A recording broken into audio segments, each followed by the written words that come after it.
Hello and welcome to Circular Shift 2020, the annual event of the Cradle Products Innovation Institute. We are streaming live from Amsterdam today and are glad that you are joining us virtually from across the world. 2020 marks a special year for the Cradle Products Innovation Institute. We are celebrating our 10-year anniversary and a decade of our vision for a world where safe materials and products are designed and manufactured to maximize health and well-being for people and planet. Powering innovation for a circular economy has been the essence of the Cradle Products Innovation Institute ever since. How has the approach to innovation and system transformation changed over the past decade? What will be required from businesses to stay relevant in a circular future and make a positive impact? Who would know better than our two distinguished guests for today? We are kicking off Circular Shift 2020 with a leading conversation with two board members of the Cradle Products Innovation Institute. I'm joined by Gerrit Bruggeman and Lemaitre. Gerrit is a renowned C-suite advisor for sustainability transitions, and Christine is the CEO of the German Sustainable Building Council. Welcome, Gerrit and Christine. Thank you very much. Happy to be here. Thanks for having us.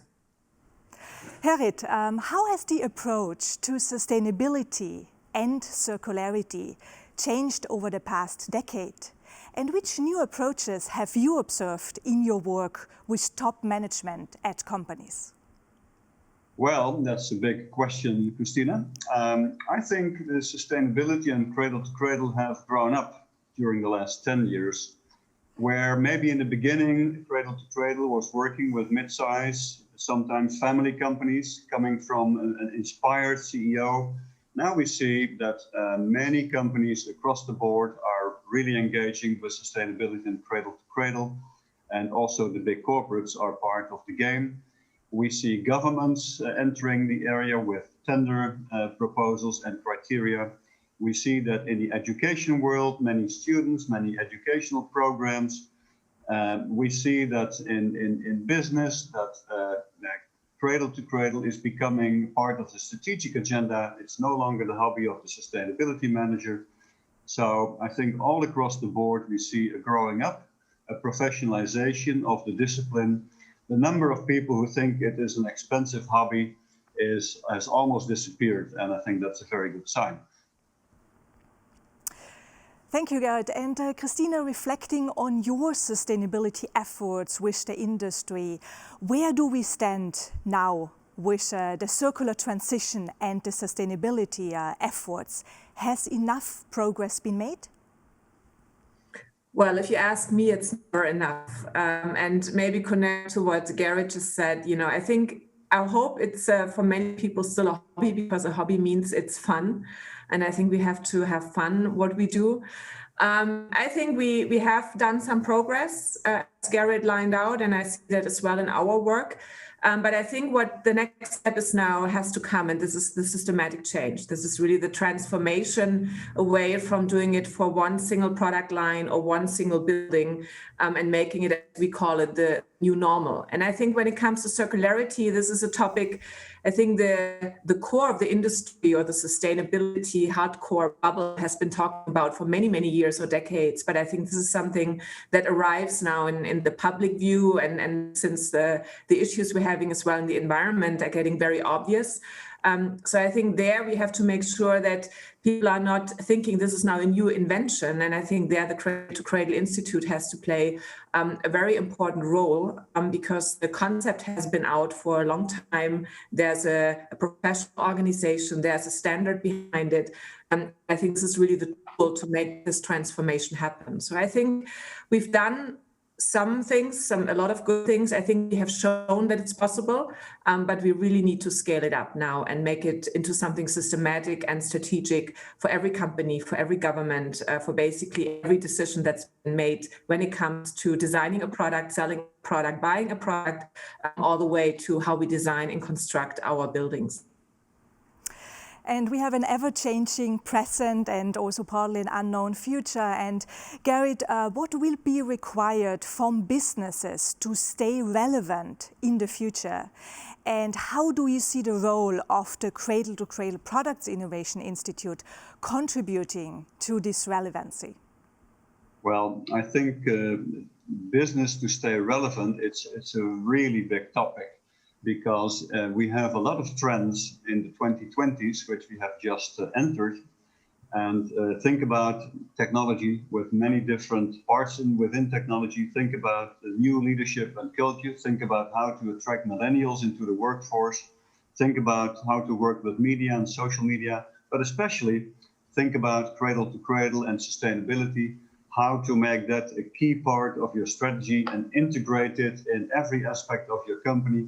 Make it part of every strategic decision, whether it's a new plant that you're building, whether it's a new product line, whether it's the new company car regulation. Whatever you do in your company, it should be part of the sustainability, should be a big part of the criteria to decide on all of these issues.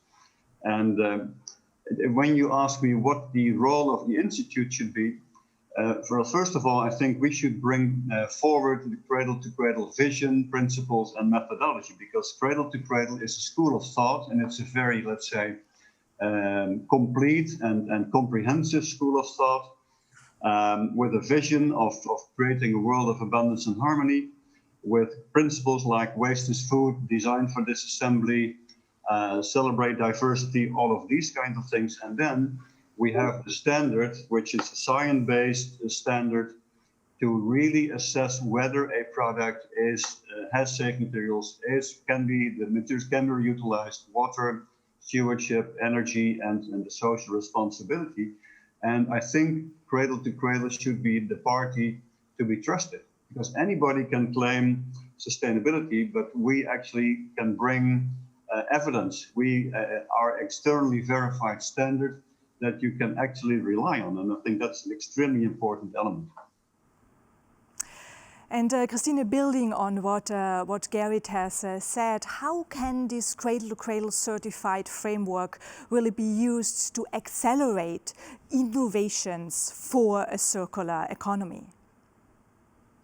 Well, I think, as a design school, but as well coming with a very clear defined standard, I think it should and it gives a lot of guideline when it comes to developing new products and really placing the products as well into the right corner in the marketplace. And I think this is what I always say, sustainability is way too important, and all the topics are way too important that we don't measure them, that we don't prove what we have done. So I think we really need to move out of this sometimes marketing corner. I think for some companies it is still today where it's located, and we have to move it into strategic process, as Gerrit just said. And I think this holistic approach of cradle to cradle and basically, doing the right thing. This is how I always translate it. You can come up with all these technical terms, but in the end, it's about doing the right thing and designing good and healthy products. And I think this has to be part of the DNA of every company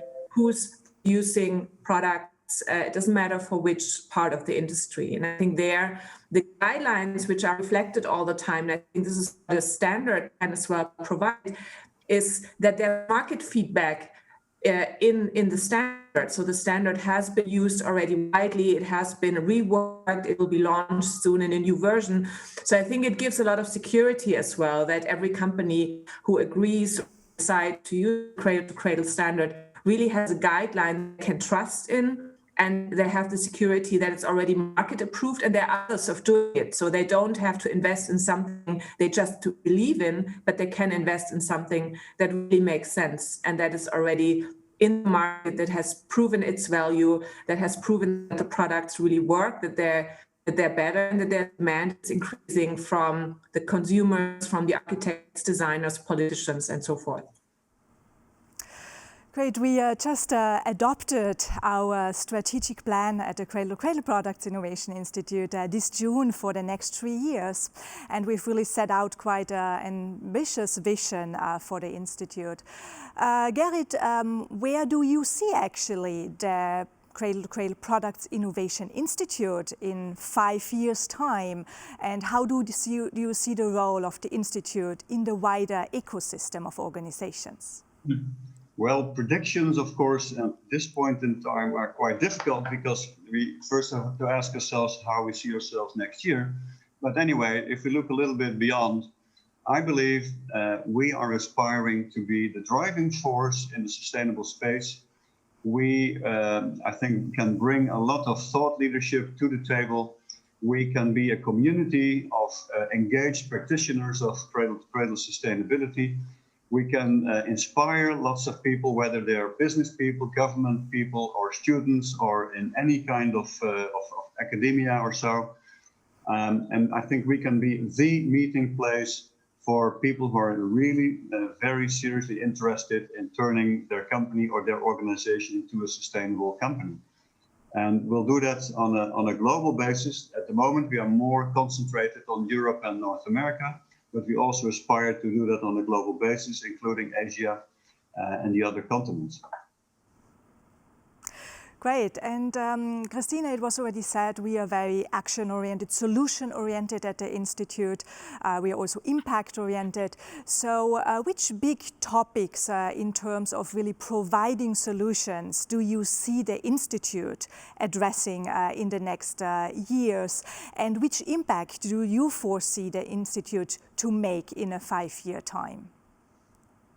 Well, I think what we see now in the market, but as well from the financial sector, from the political side, is the demand for verified quality. And I think this is basically, in the end, the Institute is providing and will provide more in the future, and be more serious, maybe even about it, and scale things up. That it's really this verification part of quality. It's not good enough to just, say my product is maybe sustainable, or maybe it's circular, or it's inspired to be circular. This is what I see from the market. All of a sudden, a lot of organizations, people, stakeholders are waking up, and they're more asking the question, why have you not always done it this way? And I think there the Institute is really the provider of this verification part, of this quality assurance part, but as well, and this is what we've discussed in the board a lot for the next years, is that we want to scale things up and that we want to be more serious. And I think this is as well what companies have to understand, that the time of maybe waiting and having, like Gerrit said it in the beginning, an expensive hobby, they're really over. Because if you go outside of your normal bubble, and if you look at the financial sector as an example, where's a big driver right now for what's a sustainable product, where can I invest my money in a safe way to make sure it has a positive impact, they don't understand why we've not always have it done this way.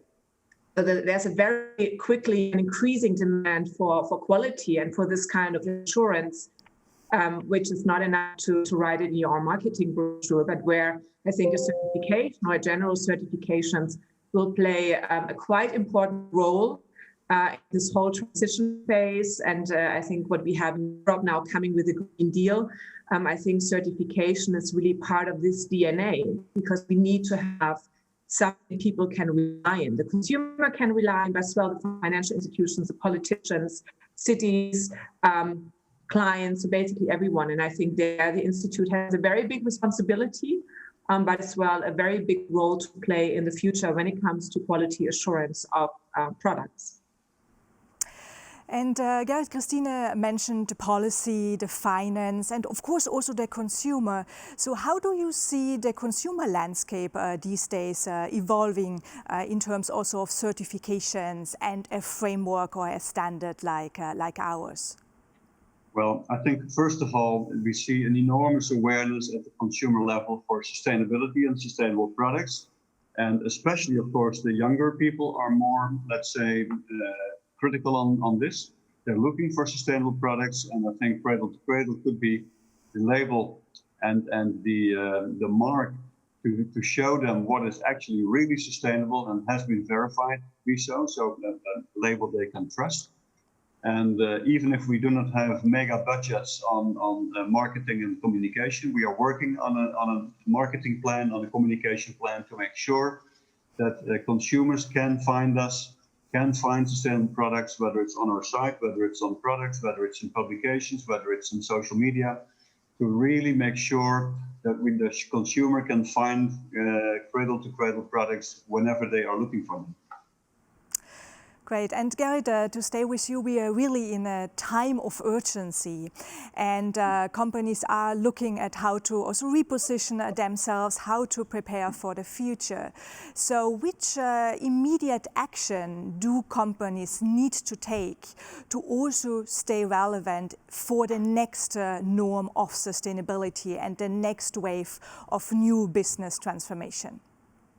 Well, of course, that depends a little bit where a company stands at this particular moment. If a company has not really started with sustainability at this point in time, I would urge you or them to really get started and start building the experience, pick up the learning curve and see how much fun it is to redesign products with, let's say, cradle to cradle in mind, changing materials, changing construction, working with your suppliers, and seeing that you can actually reinvent your whole product portfolio by going really deep and look at new eyes with your products.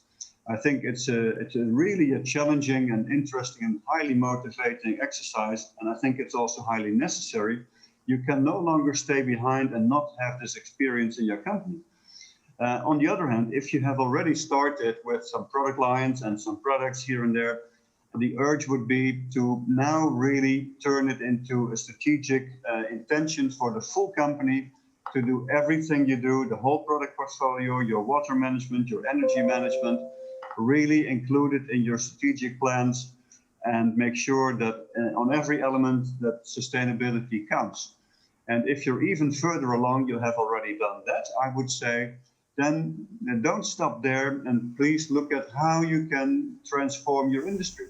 Look at how you can help change regulations, how you can change legal systems and let's say tender criteria, so that the whole industry will be influenced to go on a sustainable route. That would be my recommendations, depending on where you are today, to any organization or company. Thanks, Gerrit. Very, very targeted. I think everybody should be able to take away something from these recommendations. Christine, the terms of speed and also scale are brought up very often these days, also in terms of the sustainability and circularity transition. So which kind of shift does the sector need to make to really realize impact at scale and at speed? Well, I think they just have to get started. I think the most important thing we have to do these days, and maybe the bravest thing we can do today, is just to use what's already out there, what has been proven, what has been accepted. I think the cradle-to-cradle standard is a very good example where you don't have to reinvent the wheel, and where it's really about getting started and to not wait and always wait what the others are doing, but really be the architect of this transformation. And I think transformation as well needs that we all team players. It cannot be that we kind of have this competition of who has a different definition and who's a little bit more extreme. I think what we have to do now, we have to get started, we have to stop reinventing the wheel, and we have to work as a team with organizations such as the Cradle Products Innovation Institute, which already offer solutions and answers. And I think this is what companies have to do, or basically everyone has the responsibility to do today, is to use what is out there, take it in a positive way and build on it, because otherwise we're just losing more and more time and we're wasting more and more money and resources in reinventing the wheel again. And I think the Institute is really now the partner after all this work of building it up, after redoing the standard. I think we're there yet, and I can just everyone invite to be part of it and to use it and then learn from it and then build on it. Thank you, Gerrit and Christine, for this call for action and for having shared your valuable insights with us today. To further celebrate a decade of best practices and positive impact at the Institute and in our community, we are launching an inspirational booklet right now. This booklet represents a celebration of the diverse ways in which companies across the globe are using Cradle to Cradle certified to design and innovate the products of tomorrow already today. The booklet includes leading certification examples from select frontrunners in our community. Some have been with us for a decade, and some joined us recently. The features represent 15 companies from different sizes, sectors, and countries, and their Cradle to Cradle certified products. From CNA, Convert, Doppler, Werner and Merz, Henry Rose, Lindner, LOL Designs, L'Oreal USA, Mecco, Mosa, Napapiri, Shaw, Tarkett, Trigema, and Woolford. These are the 15 companies featured in this booklet, and of course we have many more in our community. Download the booklet from our website and be inspired to act, to take leadership and make a difference. Thank you for having joined us today. The Circular Shift 2020 series continues next week with a session focused on material health as the key to enabling a circular economy. I hope to see you then again live from Amsterdam. Goodbye for now.